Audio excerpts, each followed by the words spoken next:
और अभी इस बीच हम तस्वीरें पश्चिम बंगाल से दिखा रहे हैं। यहाँ की सभी विधानसभा की सीटों पर जहां उपचुनाव हो रहा है वहां पर टीएमसी आ गया है। टीएमसी जीत के करीब है।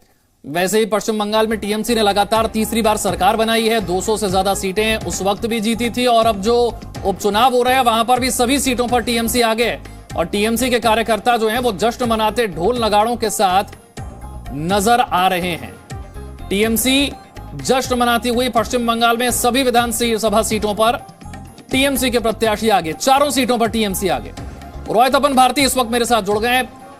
रोय तपन भारती, आज के जो नतीजे हैं अगले साल होने वाले विधानसभा चुनाव से पहले, क्या इसे जनता का मूड एक इंडिकेशन के तौर पर माना जाए?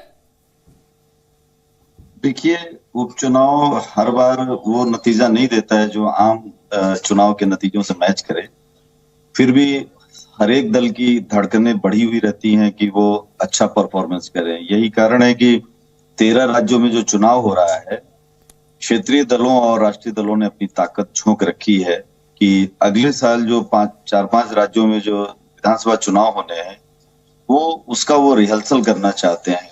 पश्चिम बंगाल में टीएमसी बहुत खुश होगी कि चारों जो सीटें हैं, खरदाहा, दिनहाटा, शांतिपुर और गोसावा, चारों सीट पर लीड कर रही है। ममता बनर्जी कभी नहीं चाहती हैं कि विपक्ष को यहाँ पर जगह मिले, तो ऐसे में कंफर्टेबल फील करेंगे। मुझे राजस्थान के बारे में भी पता चला कि गहलोत सही दिशा में जा रहे हैं, लेकिन बिहार के बारे में जहां राष्ट्रीय जनता दल ने पूरी ताकत लगा दी थी कि लालू यादव को भी वहां अंतिम दौर में लाया गया, वहां मैं देखकर हैरान हूं कि एनडीए बहुत अच्छे वोट से के अंतर से आगे चल रही है।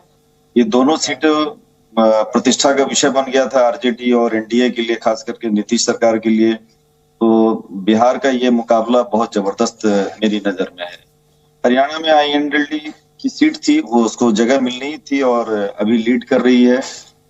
तो कुल मिला के देखा जाए तो इस तरह से राजनीतिक दलों की धड़कन जरूर बढ़ेगी इसमें, लेकिन बहुत केंद्रीय नेता इतनी दौड़धूप नहीं करते हैं जितनी आम चुनाव में करते हैं। आपने देखा होगा प्रधानमंत्री भी इन चुनावों में नहीं गए।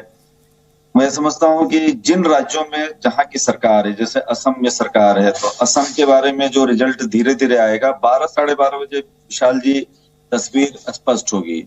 वहां हमें पता चलेगा कि जैसा कि हमें संकेत मिल रहा है कि असम में एनडीए यानी बीजेपी लीड कर रही है और जाहिर है कि होना ही था। 2 वहां विधायकों का निधन हो गया था, 2 ने इस्तीफा दे दिया था, इस कारण वहां पर चुनाव हो रहे हैं। टीएमसी को अप्रत्याशित तरीके से जो लगातार सफलता मिल रही है, आपने कहा बहुत ज्यादा बड़े नेता नजर नहीं आए, लेकिन मैं बिहार की तरफ आपका ध्यान खींचूंगा। लालू प्रसाद यादव की मौजूदगी ने काफी दिलचस्प बनाया है इस चुनाव को, और जैसा ब्रजेश ने भी, मेरे सहयोगी ने भी बताया, आरजेडी ने अपनी पूरी ताकत लगा दी। देखिए, बिहार वहीं का मैं रहने वाला भी हूँ। बिहार के बारे में मेरा अध्ययन है कि बिहार में लालू यादव के बारे में जिस तरीके से नीतीश कुमार जो बहुत महीन तरीके से हमला करते हैं, वो बहुत तवज्जो नहीं देते हैं और वो बार बार कहते हैं कि उसी लालटेन युग में जाना है, क्या उसी अपराध की दुनिया में जाना है। इस तरह का प्रहार करते हैं। तो लालू यादव को कहीं ना कहीं, लालू यादव को एक सबसे बड़ा जो नुकसान उनकी पार्टी को हुआ है, आरजेडी को, कि दोनों बेटों के बीच में जो मतभेद बढ़े हैं, बड़े और छोटे बेटे, बड़े बेटे ने तो एक तरह से मोर्चाबंदी ही कर रखा है, वो कांग्रेस के साथ मिलकर और विरोध में उनके बिहार अध्यक्ष के खिलाफ ही मोर्चा खोल रखा है। तो ऐसे में आरजेडी के लिए बड़ा मुश्किल लग रहा था। हालांकि कुछ लोग अंदाजा लगा रहे थे कि आरजेडी चुनौती के रूप में वहां पेश आएगी। तारापुर और कुशेश्वर स्थान दोनों जगह एनडीए का पलड़ा भारी दिख रहा है। और वहां एक और बात है कि ओबीसी की जाति में कुशवाहा जाति का बड़ा प्रभाव है।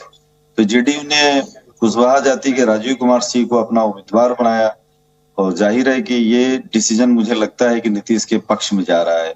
आरजेडी ने वैश्य जाति के अरुण साव को कैंडिडेट घोषित किया, लेकिन उनके अभी तक के रिजल्ट से लग नहीं रहा है कि आरजेडी को कोई फायदा हो रहा है, बल्कि नुकसान। कांग्रेस ने उम्मीदवार राजेश मिश्रा को और एलजेपी ने रामविलास पासवान जो गुट है वो चंदन कुमार को प्रत्याशी बनाया। मुझे लगता है कि ये दोनों जो हैं बीजेपी एनडीए के लिए रास्ता बना रहे होंगे। इनके वोट जो विभाजित हो गए उससे भी मुझे लगता है कि एनडीए को लाभ हुआ होगा। हमें विशाल जी 12 आमतौर पर जो ईवीएम मशीन से जो जब से ईवीएम भारत के लोकतंत्र में आया है, ये 12 साढ़े 12 बजे तक तस्वीर साफ हो जाती है कि किस दल का पल्ला भारी है, कौन आगे है, कौन पीछे है। हाँ, ये जरूर है कि ये चुनाव परिणाम जो 13 राज्यों का आ रहा है, 13 राज्यों में इस रिजल्ट के बाद जिन राज्यों में सरकारें हैं, उनकी दल के प्रत्याशी जीतते हैं तो उनका मनोबल निश्चित तौर पर बढ़ेगा। गहलोत बहुत परेशानियों में थे, चूंकि पायलट ने उनके खिलाफ मोर्चेबंदी कर रखी है।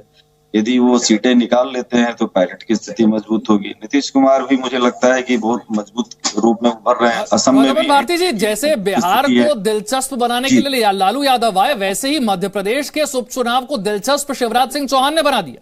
उन्होंने इतनी जनसभाएं की, इतनी ताकत झोंकी कि लोग भी हैरान हो गए। जी नहीं, केवल जनसभाएं ही नहीं की। मेरी जानकारी में आरजेडी के पास पैसे की भी कमी नहीं है। उनके पास बाहुबली और धन फंड की भी बहुत अच्छी व्यवस्था है। उसके बावजूद ये स्थिति देखकर मुझे हैरानी हो रही है विशाल जी कि आरजेडी को अपेक्षित परिणाम नहीं मिला है। हालांकि हमें अंतिम परिणाम का इंतजार करना चाहिए कि क्या होता है। यदि इस चुनाव में दोनों सीटों पर आरजेडी की पराजय होती है तो ये आरजेडी के लिए बहुत बड़ा सेटबैक होगा। ये 2 सीटों से चाह रहे थे नीतीश सरकार को चुनौती देना, उन्हें संकट में डालना। जी ठीक है, 3 लोकसभा की सीटें, 29 विधानसभा की सीटें, उपचुनाव के लिए वोटों की गिनती जारी है। रुझान आने शुरू हो गए हैं। नतीजों के लिए थोड़ा सा और इंतजार करना होगा। सवाल यह कि अगले साल होने वाले विधानसभा के चुनाव से पहले आज के नतीजे कितने अहम होंगे और जनता के मूड के बारे में क्या बताएंगे। एक छोटा सा break. Presenting B News app, available on Google Play and App Store. Download it now.